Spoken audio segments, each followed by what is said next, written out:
बिस्मिल्लाहिर्रहमानिर्रहीम, अस्सलाम वालेकुम नाज़रीन। आप यूट्यूब चैनल देख रहे हैं, मैं इमरान खान हूँ। यहाँ मेरे पास कुछ खबरें हैं, आपके साथ शेयर कर देते हैं। और ये खबरें मैं रिकॉर्ड करवा रहा हूँ आपके लिए ईद के तीसरे दिन की सुबह के लिए। अच्छा, इसमें इमरान खान साहब के निकाले जाने पर कौन कौन खुश हुआ, ये डिबेट चल रही है पाकिस्तान में। इसका कुछ हिस्सा जो है वो इमरान खान साहब ने खुद भी बताया कि जब मुझे मेरे ओहदे से हटाया गया और पाकिस्तान में रजीम चेंज ऑपरेशन मुकम्मल हुआ तो उसके ऊपर कौन कौन लोग खुश हुए। ये तो इमरान खान साहब कह रहे हैं, इससे पहले हम आपको शवाहिद के साथ बता चुके हैं कि कहाँ कहाँ पे सेलिब्रेशंस हुई थी। नंबर एक तो भारतीय मीडिया ने बहुत सेलिब्रेट किया था, वो बहुत खुश थे इमरान खान साहब को निकाले जाने पर। और वो उससे पहले भी, जब उनको निकाला जा रहा था उस वक्त भी, और जब निकाले गए उस वक्त भी इमरान खान साहब के सख्त नाक़िद थे, उनके बहुत ख़िलाफ़ थे। जब इमरान खान को निकाल दिया गया तो वहाँ पे बहुत सेलिब्रेशन थी।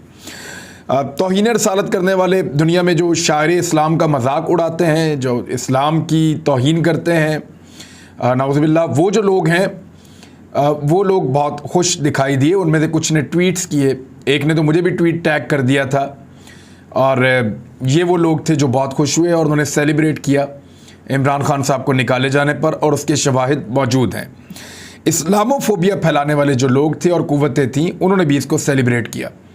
यानी शहबाज शरीफ ने मैक्रोन को, जो सदर था फ्रांस का, जब नबी करीम सल्लल्लाहु अलैहि वसल्लम की शान में गुस्ताखी की गई सरकारी सतह के ऊपर, और ये इसी का फ़ैसला था मैक्रोन का, तो उसको वापस आने पे शहबाज शरीफ साहब ने बहुत अप्रिशिएट किया और ये कहा कि मैं इंतज़ार कर रहा हूँ शिद्दत से कि आपके साथ मिलकर काम करना चाहता हूँ। तो एक तरफ ये शहबाज शरीफ है, दूसरी तरफ वो इमरान खान है जिसने उस आदमी पे तनकीद की थी और उसको लेटर्स लिखकर ये कहा था कि जो आप कर रहे हैं वो दुरुस्त नहीं है।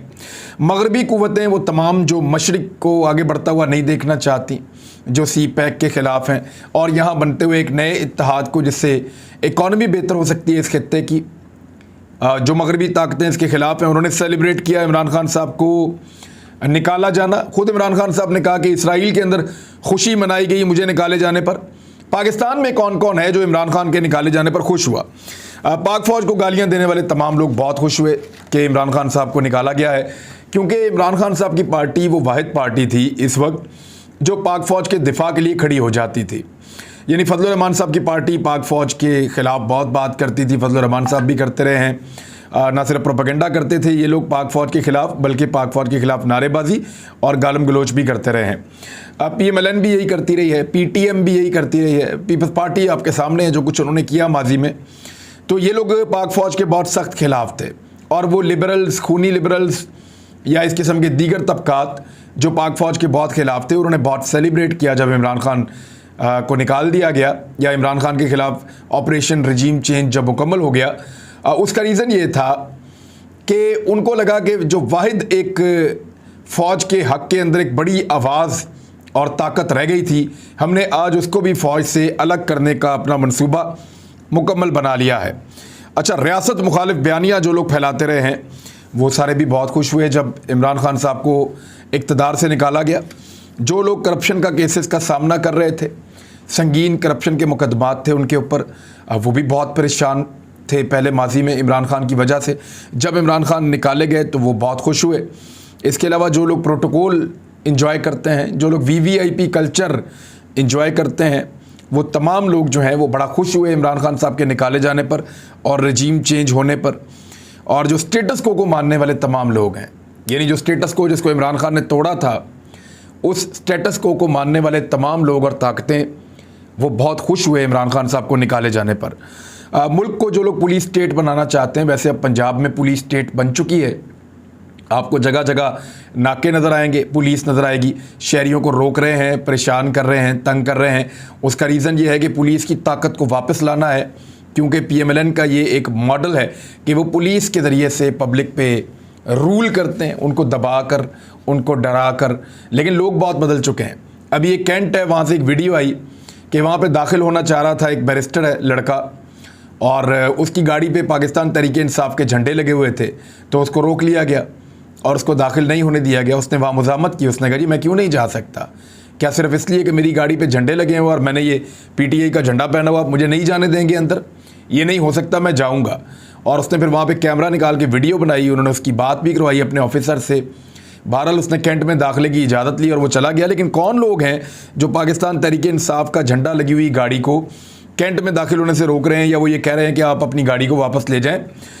ये वो बंदा वीडियो वहाँ खड़ा होकर बना रहा था और उसके बाद उसने खुद बताया, उसकी बात भी हुई टेलीफोन पे किससे, और फिर उसको इजाज़त दी गई कि ठीक है आप दाखिल हो सकते हैं। इमरान खान साहब ने इंटरव्यू में ये भी बताया कि मैं माफिया से लड़ा हूँ, और इमरान खान के मुताबिक सबसे बड़ा माफिया नून लीग है। उन्होंने कहा कि अब जो अगला निशाना है नून लीग का या माफियाज का, इम्पोर्टेड हुकूमत का, वो ये है कि मेरी किरदार कुशी की जाएगी, और इस हवाले से मटीरियल तैयार किया जा रहा है। ये मटीरियल के बारे में मैंने इसी वीलॉग में आपको कुछ तफसीलात बतानी है। इमरान खान साहब की कुछ वीडियोज़ क्योंकि हासिल की गई हैं, और जहाँ से हासिल की गई हैं वहाँ से खबर निकल आई है, और इमरान खान साहब की इतनी सारी वीडियोज़ के डाटा की ज़रूरत क्या पड़ गई थी मौजूदा इम्पोर्टेड हुक्मरानों को, या वो लोग जो इसको तैयार कर रहे हैं उनको इतनी सारी वीडियोज़ की और इतने सारे डाटा की ज़रूरत क्यों पड़ गई थी। उन्होंने इमरान खान साहब की बहुत सारी ऑडियो हासिल की है, इमरान खान साहब की बहुत सारी वीडियो हासिल की है, और उससे वो क्या करने जा रहे हैं इसके ऊपर जो है वो मैं आपको आगे चलकर बताता हूँ। इमरान खान साहब ने ये भी बताया कि इलेक्ट्रॉनिक वोटिंग मशीन को ख़त्म कर देंगे ये, और ओवरसीज़ पाकिस्तानियों का जो वोट है वो भी इनका टारगेट है, और ये दो टारगेट ये जो मौजूदा इम्पोर्टेड हुकूमत है उसको हर हाल में बजट से पहले मई में अचीव करना होंगे, क्योंकि मई अगर गुजर गया तो फिर जून के अंदर तो इमरान खान साहब हुकूमत तहलील करवा देंगे, और हुकूमत तहलील होने की सूरत में ये फिर कानून साजी नहीं कर सकेंगे, फिर इलेक्ट्रॉनिक वोटिंग मशीन भी रहेगी और ओवरसीज़ पाकिस्तानियों का वोट भी रहेगा, और फिर बहुत जल्दी जल्दी इलेक्शन कमीशन को ये करना पड़ेगा। एक्चुअली इमरान खान साहब का ये कहना है कि पाकिस्तान और अफवाज पाकिस्तान को कमज़ोर करना इन तमाम लोगों का मिशन था। जब उनका मिशन मुकम्मल हुआ तो उन्होंने उसको सेलिब्रेट किया और उन्होंने उसकी खुशियाँ मनाई हैं। अब इसके अंदर इदारों के ऊपर जो लोग बैठे हैं इदारों में, उनके ऊपर भी उंगली उठ रही है कि वो इसमें मुलव्विस थे। यानी लोग खुलकर कहते हैं कि पाक फ़ौज की क़यादत के ऊपर लोग उंगलियां उठाते हैं, और वो ये कहते हैं कि पाक फ़ौज की क़यादत ने इसके अंदर रोल प्ले नहीं किया। कुछ लोग ये कहते हैं कि रोल क्या प्ले नहीं किया, उन्होंने पूरा रोल प्ले किया और इमरान खान को निकाल दिया। वैसे अगर देखें तो जिस तरह की ये पॉलिटिकल पार्टीज़ हैं, यानी 13-14 पार्टियों को इकट्ठा रखना, एक 2-2 वोटों को इकट्ठा करना और इन सबको फैसिलिटेट करना, इन सबको इकट्ठा करना और मिलाकर एक हुकूमत बनाना, ये कोई पॉलिटिकल पार्टी का काम नहीं है और ना वो कर सकती है। इसके पीछे बड़ी मेहनत लगती है और वो मेहनत पाकिस्तान के इदारे ही कर सकते हैं। तो इसलिए पाकिस्तान के इदारों के ऊपर ये एलिगेशन बार बार लग रहा है। अब जो अमेरिकन एजेंडा था वो पूरा होना शुरू हो गया। उस हवाले से मैं कुछ आपको बता देता हूँ। एक तो CPEC अथॉरिटी ख़त्म कर दी गई है, यानी 4 चीज़ें डिमांड की थी ना। अभी जो एक अमेरिकन तजियाकार रेबेका ने जो बात की, वो यही बात कह रही थी ना कि अमेरिका को पाकिस्तान से 4 चीज़ें चाहिए थी। इमरान खान को इन 4 चीज़ों के लिए निकाला गया। नंबर 1, चाइना से ताल्लुकात जो है उनको कम करे, रूस के साथ ताल्लुकात और मुआहदे जो हैं उनको मुनक़ता करे और ख़त्म करे, अमेरिकन मफादात का जो है वो तहफ़्फ़ुज़ करे, ये तीसरी और एक चौथी चीज़। तो इस तरह जो ये चीज़ें हैं इनको हासिल करना शुरू कर दिया है अमेरिका ने, और CPEC अथॉरिटी ख़त्म कर दी है पाकिस्तान ने कि CPEC को CPEC अथॉरिटी के बगैर आगे लेकर जाएंगे। गवादर में गुज़िश्ता 2 सालों में जितना काम हुआ है, मुझे गवादर के लोगों ने बताया कि उन्होंने गवादर की तारीख़ में पाकिस्तान बनने के बाद से लेकर अब तक कभी इतना काम होता हुआ नहीं देखा जो पिछले 2 सालों में हुआ है। अब इसकी रफ्तार को कम किया जाएगा। CPEC अथॉरिटी पहले ही ख़त्म कर दी गई है, और अभी तक की जो मेरी इत्तला है उसके मुताबिक रूस के साथ इमरान खान साहब जो मुआहदा करने जा रहे थे सस्ती गंदम लेने का, 30% सस्ती गंदम और सस्ता तेल ख़रीदने का, इमरान खान साहब रशिया के साथ जो मुआहदा करने जा रहे थे उसके ऊपर कोई पेशरफ्त ये हुकूमत नहीं कर रही। वजह यह है कि अमेरिका ये चाहता है कि पाकिस्तान रशिया के साथ किसी किस्म का कोई ताल्लुक़ ना रखे। इमरान खान ये कहते थे कि अगर इंडिया अमेरिका का इत्तेहादी होने के बावजूद रूस के साथ दिफाई ताल्लुकात भी रखता है और तिजारती ताल्लुकात भी रखता है तो वाई नॉट पाकिस्तान, पाकिस्तान क्यों ना ये ताल्लुकात रखे। ये इमरान खान साहब का एक बड़ा सवाल था, और इसी सवाल का जवाब अमेरिकन के पास नहीं था, तो उन्होंने रजीम चेंज करवा दिया पाकिस्तान में। पाकिस्तानी इस्तेमाल हुए इसके अंदर, और एक साजिश के नतीजे में पाकिस्तान की हुकूमत गिरा दी गई। अब जो रशिया के साथ पाकिस्तान मुआहदा कर रहा था रूस से सस्ती गंदम और तेल की ख़रीदारी, इसके ऊपर पेशरफ्त नहीं हो रही। दूसरा, अमेरिका के जो दीगर मुतालबात हैं आपको आने वाले दिनों में वो पूरे होते हुए आपको दिखाई देंगे। फजलुर रहमान साहब की पार्टी ने जिद पकड़ ली है कि हर हाल में फजलुर रहमान को सदर पाकिस्तान बनाया जाए, और वो इसके ऊपर बहुत ज़्यादा जोर डाल रहे हैं। वो बार बार कह रहे हैं, बल्कि उनकी पार्टी बार बार ये स्टेटमेंट देती है। फजलुर रहमान साहब ने कुछ खसूसी बंदोबस्त भी किया है सदर पाकिस्तान बनने से पहले, और वो हर हाल में सदर पाकिस्तान बनना चाहते हैं, और इसके लिए उनकी पार्टी जोर लगा रही है। लेकिन पहले आरफ अलवी को निकालना पड़ेगा। लेकिन अगर आरफ अलवी को सदर पाकिस्तान के ओहदे से हटाना है तो उनको इम्पीच करना पड़ेगा, और इम्पीचमेंट कोई इतना आसान काम नहीं रहेगा मौजूदा इम्पोर्टेड हुकूमत के लिए। जरदारी साहब ने एक स्टेटमेंट दिया है, और वहाँ से इशारा मिल रहा है कि शायद आसिफ अली जरदारी साहब अब ये चाहते हैं कि उनको दे दिया जाए वजारत ख़जाना का कलमदान भी। यानी उन्होंने कहा कि मुल्की मईशत को सिर्फ पीपल्स पार्टी बेहतर अंदाज में चला सकती है, यानी मिफ्ता इस्माइल को फारग किया जाए और मईशत का कलमदान जो है वो पाकिस्तान पीपल्स पार्टी को दे दिया जाए। ये पीपल्स पार्टी कह रही है। हालांकि मुल्की मईशत का आज तक सबसे अच्छा बेड़ा गर्क जो किया है वो पाकिस्तान पीपल्स पार्टी ने किया है, मेरी राय के मुताबिक। अब पाकिस्तान पीपल्स पार्टी ख़जाना का भी चार्ज लेना चाहती है, और नवीद कमर ये कह रहे हैं कि अक्टूबर 2023 में अगले इंतखाबात होंगे। यानी एक तो ये वाला बजट भी मौजूदा हुकूमत पेश करेगी, नया आर्मी चीफ जो है उसकी तैनाती भी मौजूदा हुकूमत करेगी, और अगले साल में जी जो बजट आएगा वो भी मौजूदा हुकूमत पेश करेगी, और उसके बाद जो है वो अक्टूबर में नए इंतखाबात होंगे।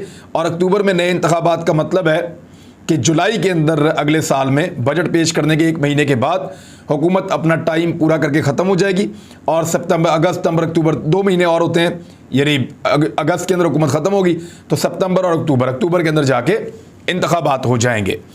अब ये लगता है जी नवीद कमर साहब को, लेकिन क्या ये मुमकिन है?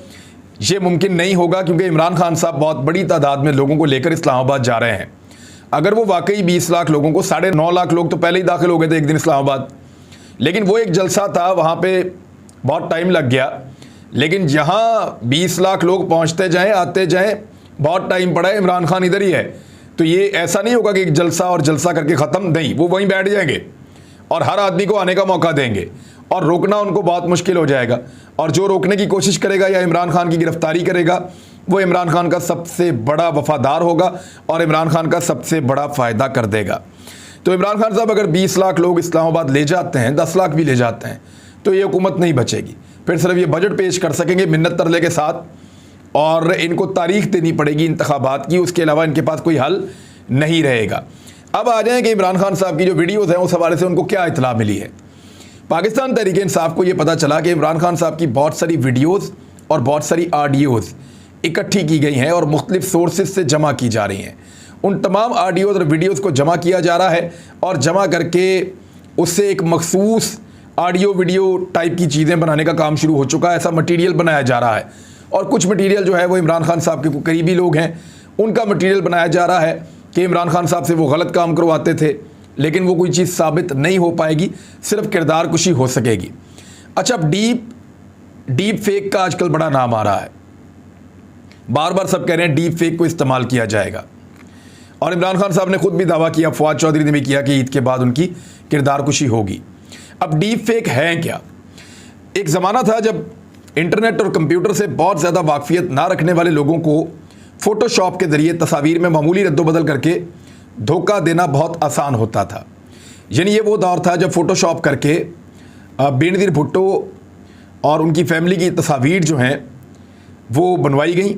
नंगी तस्वीर बनवा के नवाज शरीफ साहब ने जहाज़ से फेंकी, ताकि अवाम ये समझे कि बेनज़ीर भुट्टो साहिबा की ये अपनी ज़ाती नंगी तस्वीरें हैं, लिहाजा लोग उनसे मुतनफ़र हो जाएं। लेकिन उसके बावजूद कोई इतना पॉलिटिकल फ़ायदा वो नहीं ले सके थे। बहरहाल नवाज शरीफ साहब ने ये गंदा खेल माजी में खेला है।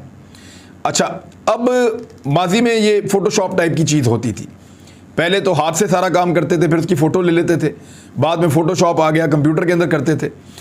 ऐसी चीज़ें अब भी आम हैं, लेकिन तस्वीर या वीडियो गौर से देखने पर इनके जाली होने को पकड़ा जा सकता है। लेकिन डीप फेक तस्वीर और वीडियोज़ किसी इंसान के हाथ की नहीं होती, बल्कि मसनूई ज़हानत के ज़रिए कंप्यूटर तैयार करता है। आर्टिफिशियल इंटेलिजेंस इसको कहते हैं। डीप फेक तैयार करने वाले सॉफ्टवेयर्स में ये बहुत सारे सॉफ्टवेयर्स हैं जो डीप फेक तैयार करते हैं। डीप फेक एक ऐसा तरीक़ाकार है कि एक आदमी जैसा दिखता है आप वैसा ही एक आदमी बना देते हैं। वो जिस तरह की हरकत व सकनात करता है आप वैसी ही हरकत व सकनात उसको बना देते हैं, और वो उसी तरह बोलना और उसी स्टाइल में बात करना शुरू कर देता है। उसकी बॉडी लैंग्वेज भी मैच कर जाती है। यानी मेरी वीडियो उठाएं तो मेरा ही क्लाउन बना के बिल्कुल मेरी तरह की बॉडी लैंग्वेज हो जाएगी, मेरे जैसी आवाज़ भी निकालेगा। अल्फाज शायद दिमाग मेरे जैसा नहीं बना सकेगा, लेकिन अल्फाज मेरी तरह के निकालेगा और उसी तरह रिएक्ट करेगा। लोगों को लगेगा जैसे मैं ही बैठा हुआ वीलॉग कर रहा हूँ। बहरहाल ये जो सॉफ्टवेयर हैं इनमें जितनी ज़्यादा मालूमात इनपुट की जाएंगी उनका नतीजा हकीकत से उतना ही करीब होगा।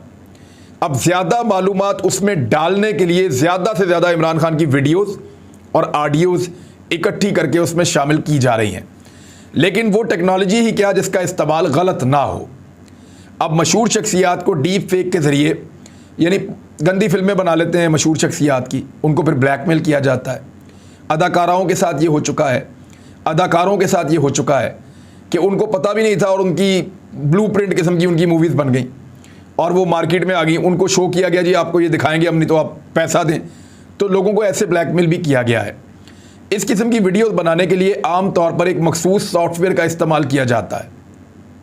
हालांकि लोगों की आम तस्वीर को जिनसी नौयत दे देना कोई नई बात नहीं है, लेकिन फिर भी किसी फ़ोटो एडिटिंग सॉफ्टवेयर के जरिए ऐसा करना मुश्किल और मेहनत तलब होता है, और गौर से देखने पर कहीं ना कहीं जाली तस्वीर या वीडियो पकड़ी जाती है, और वीडियो बनाने के लिए तो ये काम और भी ज़्यादा मुश्किल हो जाता है। लेकिन डीप फेक जो सॉफ्टवेयर्स हैं वो ये काम आसानी से कर लेते हैं।